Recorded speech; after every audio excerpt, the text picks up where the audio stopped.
Welcome to Handcrafted by G.R. Broussard. I'm Greg Broussard, and today we're going to fix these little trains. The old wheels were broken off and really kind of messed up. This is one train that I fixed a while back, and they have been painted since then. And now what we're going to do is replace them with some new wheels.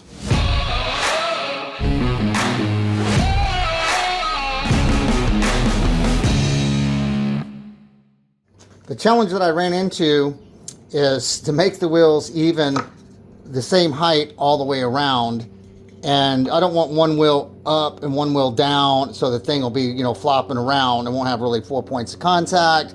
It'll be three and it'll flop around. So what I did is I made this little jig, and I will put my little train in here in this jig, and that lines it up, and I can drill my holes.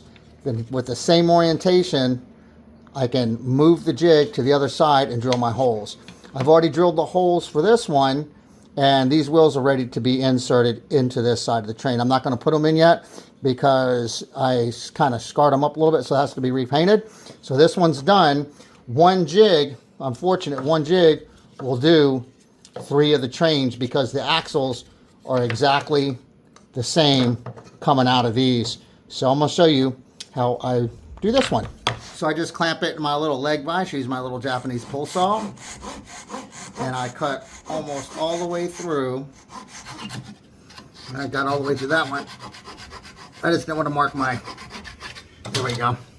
Now let's take it out and I'll just finish it. There we go. We'll do the same thing to the other side. I've got my death stop set on my drill press. I just have to follow my guide hole, line it up, hold it steady, make sure it's flat, and drill.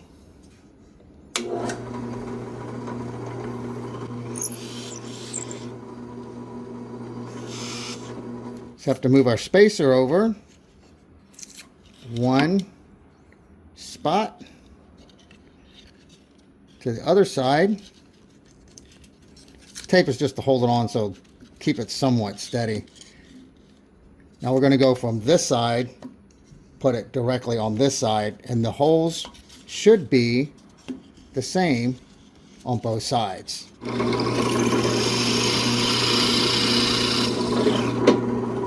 of the train cars the wheels were exactly spaced. This one's a little bit different, so I cut 3.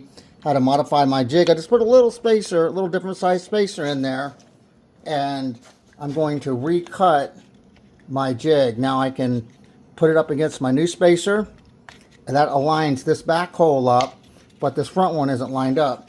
So I get my dowel centers, and I'll tap my dowel centers onto the axles, just so I can mark when I need to drill a new hole in the jig.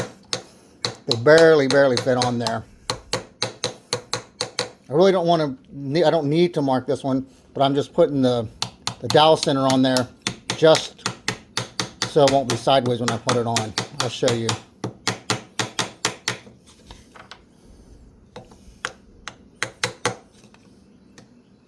Okay, now it'll line just like this.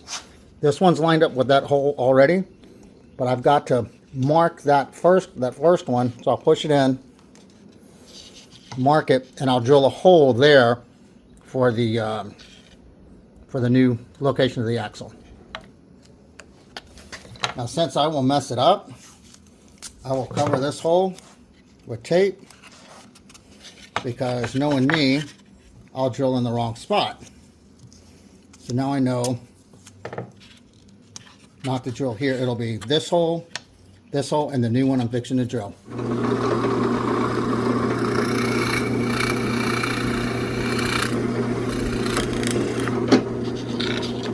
All right, new location.